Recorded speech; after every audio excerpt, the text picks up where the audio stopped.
신앙 고백하겠습니다. 전능하사 천지를 만드신 하나님 아버지를 내가 믿사오며 그의 외아들 우리 주 예수 그리스도를 믿사오니 이는 성령으로 잉태하사 동정녀 마리아에게 나시고 본도 빌라도에게 고난을 받으사 십자가에 못 박혀 죽으시고 장사한 지 사흘 만에 죽은 자 가운데서 다시 살아나시며 하늘에 오르사 전능하신 하나님 우편에 앉아 계시다가 저리로 솟은 자와 죽은 자를 심판하러 오시리라. 성령을 믿사오며 거룩한 공예와 성도가 서로 교통하는 것과 죄를 사하여 주시는 것과 몸이 다시 사는 것과 영원히 사는 것을 믿사옵나이다. 아멘. 336장입니다. 336장.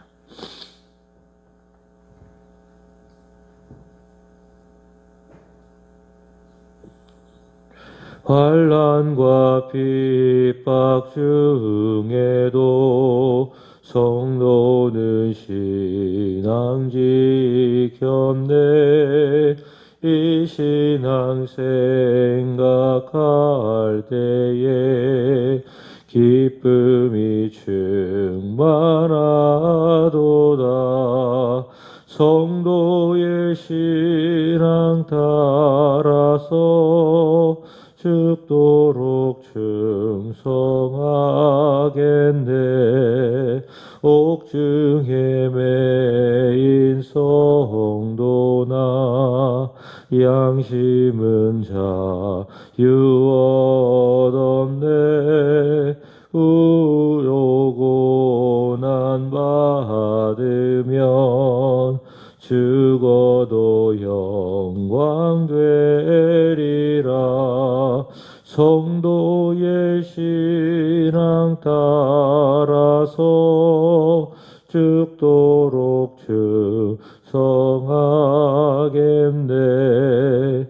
성도의 신앙 본받아 원수도 사랑하겠네. 인자한 언어 행실로 이 신앙 전파하리라. 성도의 신앙 따라서 죽도록 충성하겠네. 아멘. 사도행전 17장 1절부터 9절까지입니다. 사도행전 17장 1절부터 9절까지. 그들이 암비볼리와 아볼리아노로 다녀가 데살로니가에 이르니 거기 유대인의 회당이 있는지라. 바울이 자기의 관례대로 그들에게 들어가서 새 안식일에 성경을 가지고 강론하며 뜻을 풀어 그리스도가 해를 받고 죽은 자 가운데서 다시 살아나야 할 것을 증언하고 이르되 내가 너희에게 전하는 이 예수가 곧 그리스도라 하니 그 중에 어떤 사람 곧 경건한 헬라인의 큰 무리와 적지 않은 귀부인도 권함을 받고 바울과 신라를 따르나 그러나 유대인들은 시기하여 저자의 어떤 불량한 사람들을 데리고 때를 지어 성을 소동하게 하여 야손의 집에 침입하여 그들을 백성에게 끌어내려고 찾았으나 발견하지 못하며 야손과 몇 형제들을 끌고 읍장들 앞에 가서 소리질러 이르되 천하를 어지럽게 하던 이 사람들이 여기도 이르매 야손이 그들을 맞아들였도다.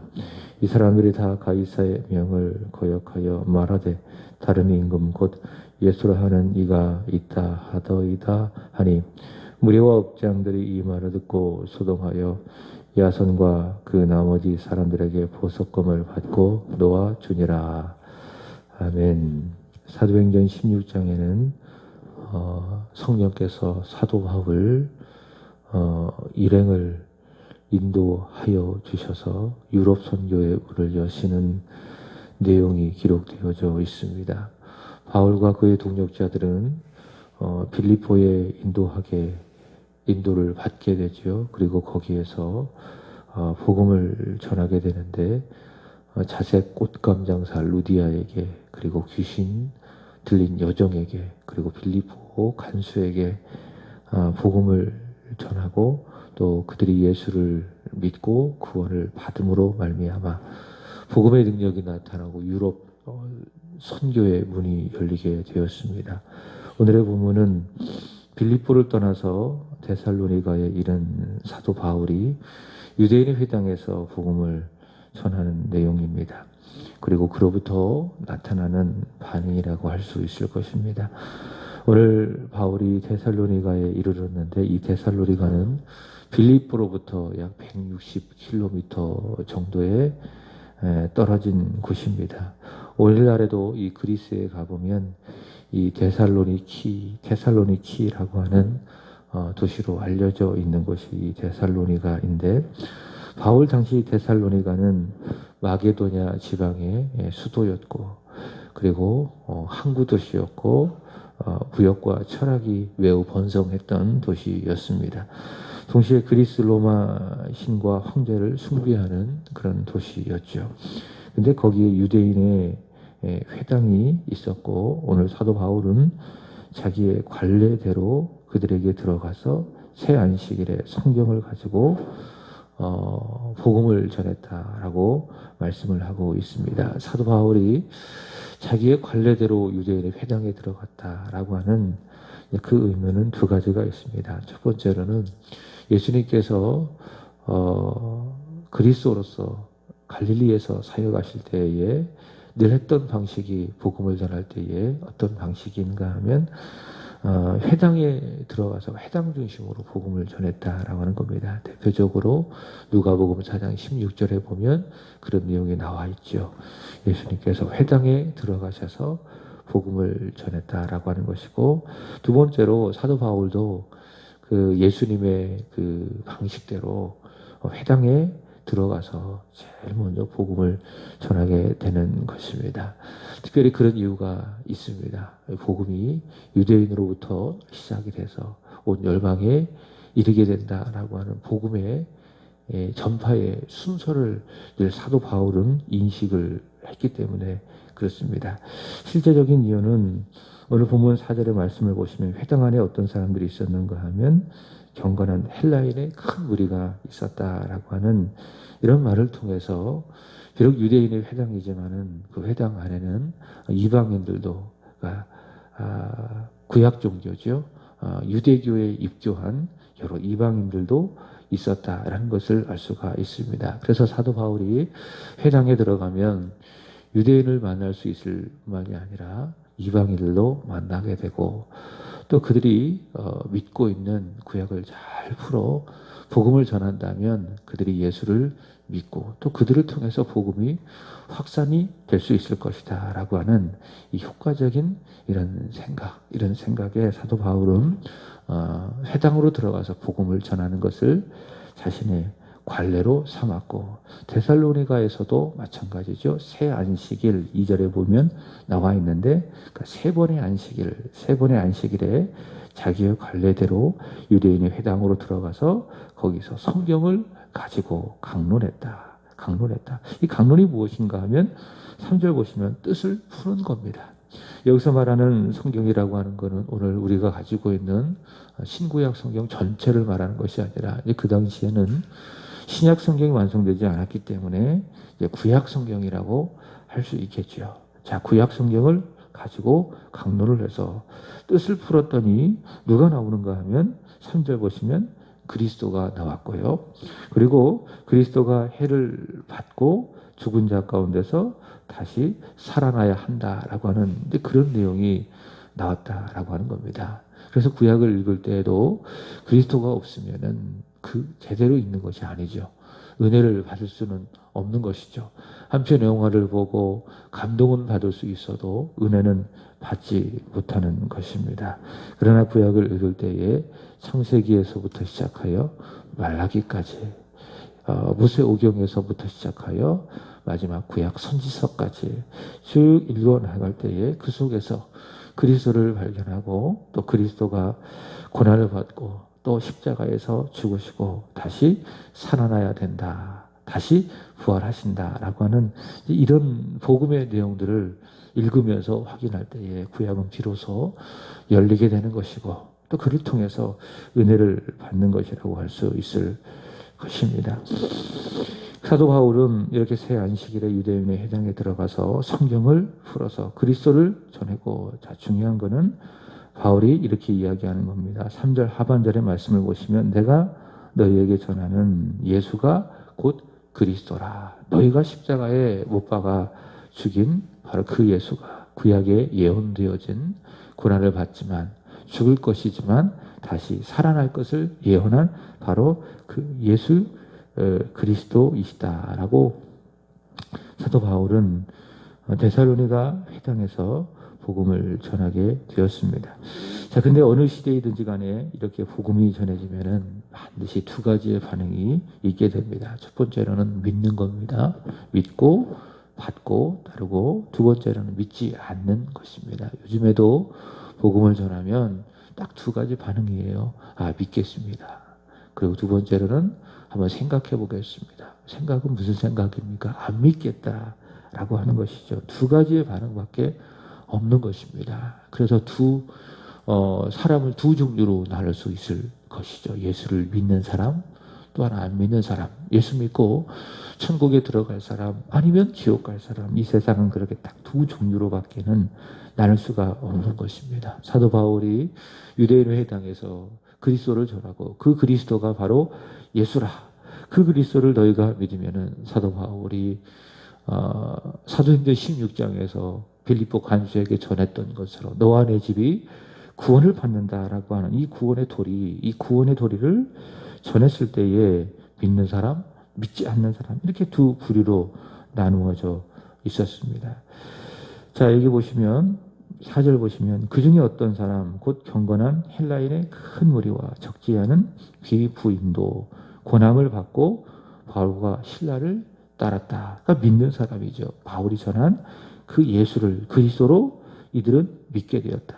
그래서 어떻게 했습니까? 바울과 신라를 따르게 되었다라고 하는 겁니다. 여기에서 우리가 확인하는 것은 믿음이라고 하는 것은 그저 내 지적인 동의로만 멈추지 않는다라고 하는 겁니다. 경건한 헬라인의 큰 무리와 이 귀부인들은 믿었습니다. 그러니까 예수를 그리스도로 믿었고, 자, 그 다음에 어떻게 했습니까? 그 고난을 받고 바울과 신라를 따랐다. 그러니까 행함이 있었다라는 겁니다. 이게 믿음이지요. 그러니까 내가 예수를 믿으면 그저 이것은 그렇습니다.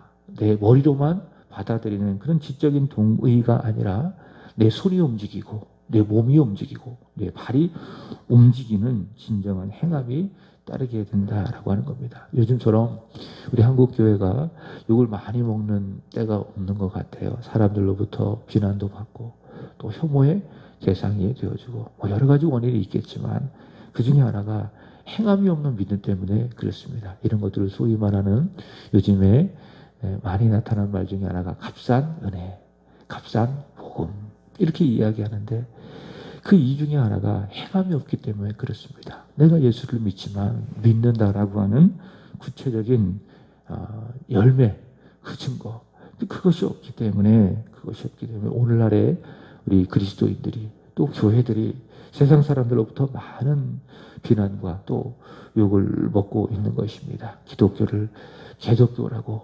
비난하고 우리 돌아봐야 돼요. 우리 교회가 이 땅의 그리스도인들이 진정으로 예수를 믿는 자로서 사도 야고보가 말한 것처럼 행함이라고 하는 열매가 있는가? 헬라인의 큰 무리와 적지 않은 귀부인들은 예수를 믿었습니다. 그리고 바울과 신라를 따랐습니다. 이게 예수를 믿는 것입니다. 자, 그렇지만 믿지 않는 그런 유대인들이 있었죠. 5절 말씀을 보시면 그러나 유대인들은 시기하여 저자의 어떤 불량한 사람들을 동원했다. 그래서 사람들로 하여금 바울과 신라를 저지하고 복음을 더 이상 전하지 못하도록 막는 것을 볼 수 있을 것입니다. 성경은 분명히 이야기합니다. 믿지 않는 이들은 누구다? 유대인이다. 유대인은 어떤 사람들인가 하면 자신의 신분으로 인해서 자신들은 하나님의 선택을 받았다. 구원받았다라고 착각하는 사람들을 성경은 유대인들이라고 이야기를 합니다. 자, 이들은 예수를 믿지 않고 오히려 복음을 전하는 사도 바울과 신라를 시기하게 되는 것입니다. 그리고 사람들을 동원해서 바울과 신라가 복음을 전하지 못하도록 하게 하는데, 거기 보시면 어떤 저자의 불량한 사람들을 데리고 가서, 개역 성경에는 괴악한 사람들을 동원해서 바울과 야손의 집에 머물고 있는 바울과 신라를 찾게 되는 것이죠. 여기서 어떤 불량한 사람들은 유대인들이 돈을 주어서 고용한 그런 사람들이라고 할 수 있을 것입니다. 그리고 7절의 말씀을 보시면 그들이 말하기를 야손이 그들을 맞아 들였도다. 이 사람들이 다 가이사의 명을 거역하여 말하되 다른 임금 곧 예수라 하는 이가 있다 하더이다. 참 이 말은 유대인들의 말인데 참 아이러니한 말입니다. 모순적인 말입니다.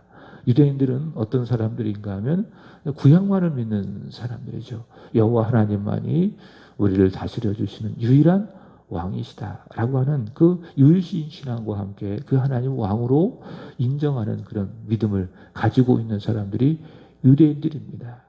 이것을 어떤 의미를 가지고 있는가 하면 정치적인 의미를 가지고 있는데, 비록 그들이 로마 황제의 통치를 받고 있지만은 우리는 로마 황제를 우리의 황제로, 우리의 왕으로 인정할 수 없다라고 하는 것이 여호와 하나님을 유일신으로 믿고 있는 신앙의 중요 골자입니다. 자, 그렇지만 사도 바울을 또 신라를 저지하고 또 그들을 막는 그런 일에 있어서는 그들이 말을 하는 겁니다.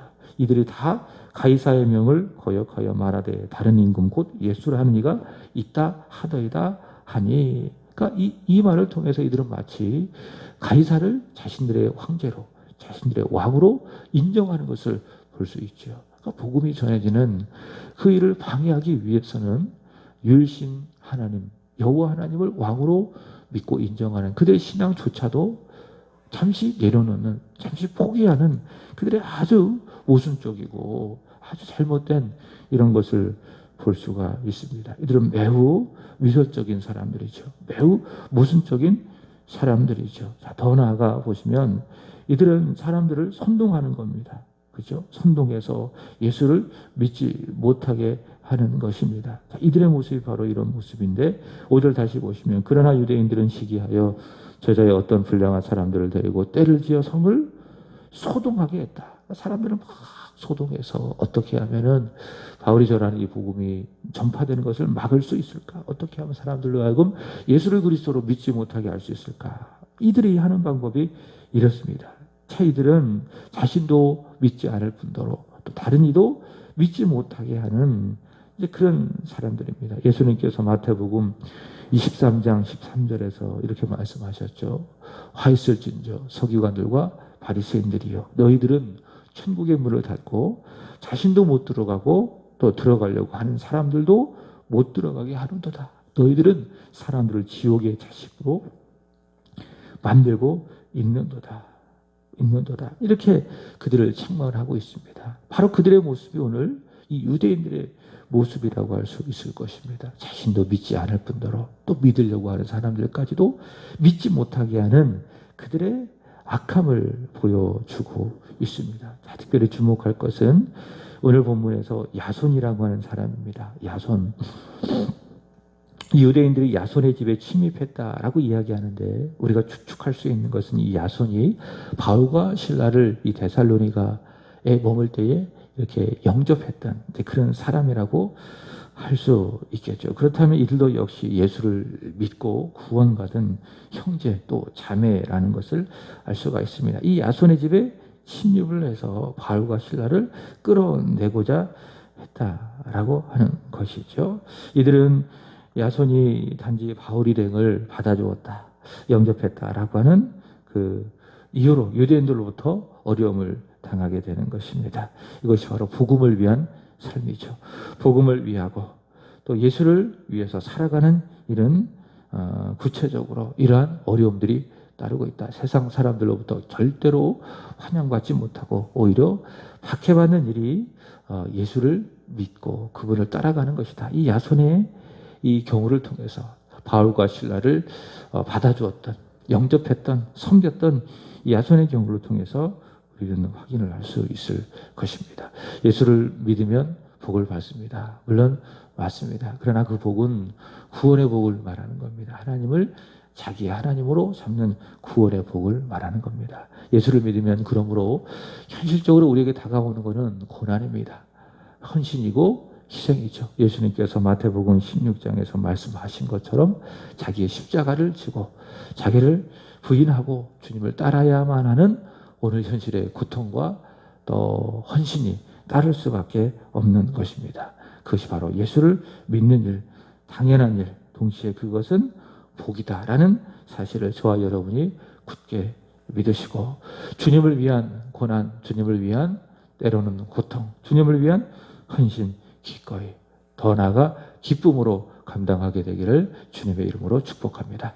기도하겠습니다. 살아계신 주님, 오늘 이 새벽을 깨워 주님 앞에 나와 오늘도 말씀을 듣고 기도하며 하루를 열게 하여 주시니 감사합니다. 사도 바울은 데살로니가의 유대인이 회당에 이르러 새 안식일에 성경을 가지고 그리스도를 전했고 그리스도가 해를 받고 죽으셨다가 다시 살아날 것을 전했고 바로 그 그리스도가 유대인들이 십자가에 못 박아 죽인 예수라고 하는 그 복음을 전했습니다.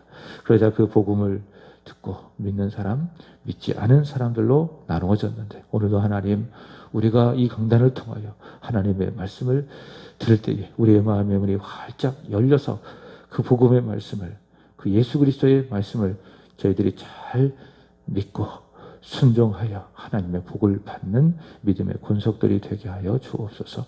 복음을 전하는 일, 주 예수를 위해서 살아가는 그 일, 하나님 이 세상에서 현실적으로 보면 고통을 당하고 손해를 당하고 오해도 받고 때로를 따라 아픔도 겪고 헌신도 해야 되는 그런 일이지만은 하나님 앞에서 그것이 복이며 훗날 주님 앞에 섰을 때의 칭찬과 상급임을 기억하며 저희를 기꺼이 그러한 고난의 십자가 감당할 수 있도록 은혜를 더하여 주시옵소서. 오늘도 우리 주님 앞에 드려지는 주일의 예배 기쁘게 받아주시고 우리 새하늘의 모든 성도들 예배를 통하여 우리 주님 만나기를 소망하며 잠대히 주님 앞으로 나올 수 있게 해주시고 오늘도 드려지는 모든 예배를 통하여 살아계신 하나님을 만나는 은혜와 감격이 있게 하여 주옵소서. 예배를 통하여 하나님을 만남으로 믿음에 성공하게 하여 주시고 믿음에 성공함으로 인생에 성공하는 우리 새안의 온 성도들이 되게 하여 주옵소서. 하나님 찬양단의 찬양을 기쁘게 받아주시고 대표 기도하시는 집사님 성령 충만하게 하여 주시고 하나님의 말씀을 전하시는 담임 목사님에게도 성령의 권능과 능력을 허락하여 주옵소서. 생명의 말씀이 그 입술로 대언되어질 때에 사랑하는 성도들 무엇보다 마음이 열려 그 말씀을 받아 기쁨으로 아멘하게 하여 주시고 순종하여 하나님께 영광을 돌리게 하여 주옵소서. 오늘도 기도하는 한 분 한 분 하나님 마음 가운데 우리 성령 하나님의 충만한 기름 부어 주심이 있게 하여 주옵소서. 주님 사랑합니다. 예수님의 이름으로 기도드리옵나이다. 아멘. 하늘에 계신 우리 아버지여 이름이 거룩히 여김을 받으시오며 나라의 임하옵시며 뜻이 하늘에서 이루어진 것 같이 땅에서도 이루어지리라. 오늘날 우리에게 일용할 양식을 주옵시고 우리가 우리에게 죄 지은 자를 사하여 준 것 같이 우리의 죄를 사하여 주옵시고 우리를 시험에 들게 하지 마옵시고 다만 악에서 구하옵소서. 대개 나라와 권세와 영광이 아버지께 영원히 쌓옵나이다. 아멘. 함께 기도하시겠습니다.